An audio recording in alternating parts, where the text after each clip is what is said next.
Hello. If I haven't met you, my name is Katrina Elliott, and I'm the Adult Discipleship Director at Riverside.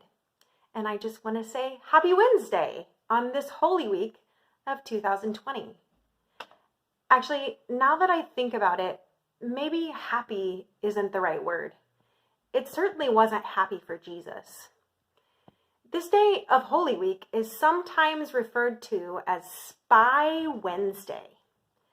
I'm sure you all know about spy. Just what do you think you're doing? Trying to hear what you're saying? Are you spying on me?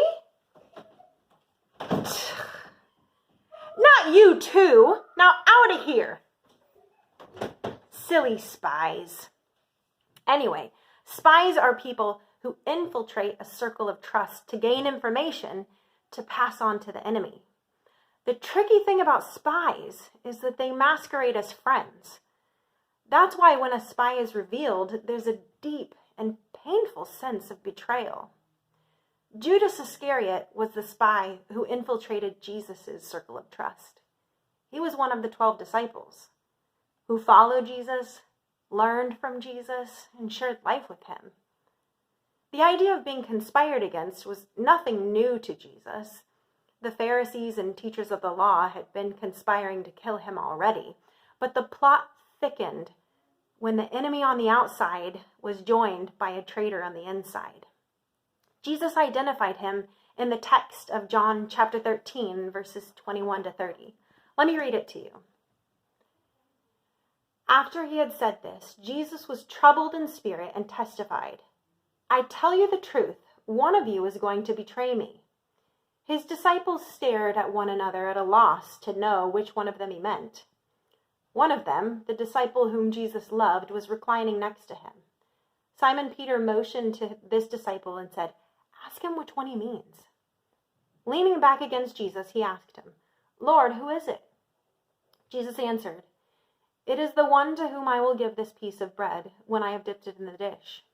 Then, dipping the piece of bread, he gave it to Judas Iscariot, the son of Simon. As soon as Jesus took the bread, Satan entered into him. "What you are about to do quickly," Jesus told him. But no one at the meal understood why Jesus said this to him. Since Judas had charge of the money, some thought Jesus was telling him to buy what was needed for the feast or to give something to the poor. As soon as Judas had taken the bread, he went out, and it was night. Have you ever experienced betrayal? I would venture to say that all of us could probably think of a time where we experienced the sting of betrayal. Maybe not the extreme betrayal that Jesus experienced, but betrayal nonetheless.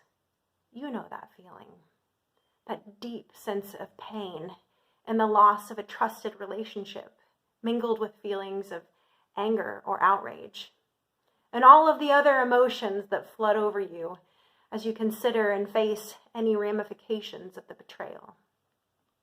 As Jesus faced what he knew was coming, death on a cross, he experienced betrayal, insult to injury. What's most astonishing about this betrayal is Jesus' response. John goes on to explain in verse 31 of chapter 13.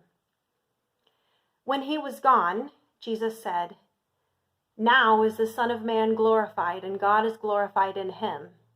If God is glorified in him, God will glorify the Son in himself and will glorify him at once." In the face of betrayal and all of the deep emotions that come with it, Jesus turned the attention back to the glory of God, the big picture of the gospel, the 30,000-foot view of his suffering and the scope of his greater purpose.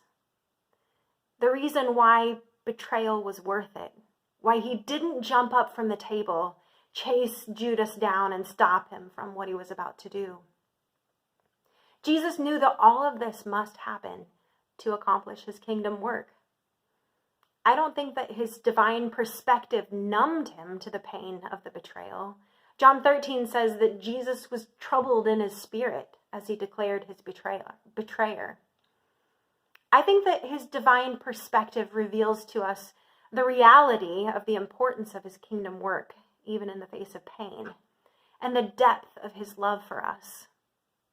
In John 15:13, Jesus says, "Greater love has no one than this, to lay down one's life for one's friends." As Jesus prepared to lay down his life for his friends, Judas betrayed him. Peter denied him, and the other 10 scattered from him. And yet, he went to the cross. Greater love has no one than this, to lay down one's life for one's friends, even the friends who betrayed him. Man, what great love. As we continue in our journey to the cross on this Spy Wednesday, as we contemplate that familiar pang of betrayal, might we take a moment to relish in this great love that Jesus has for us, that he knowingly allowed the betrayal that led to his death, that he suffered such deep emotional pain to give his life for the very ones who inflicted it upon him. May this betrayal-enduring love of God that sees beyond the momentary pain to the big picture of his kingdom work, may it overcome our hearts and propel us to join in or continue in his kingdom work.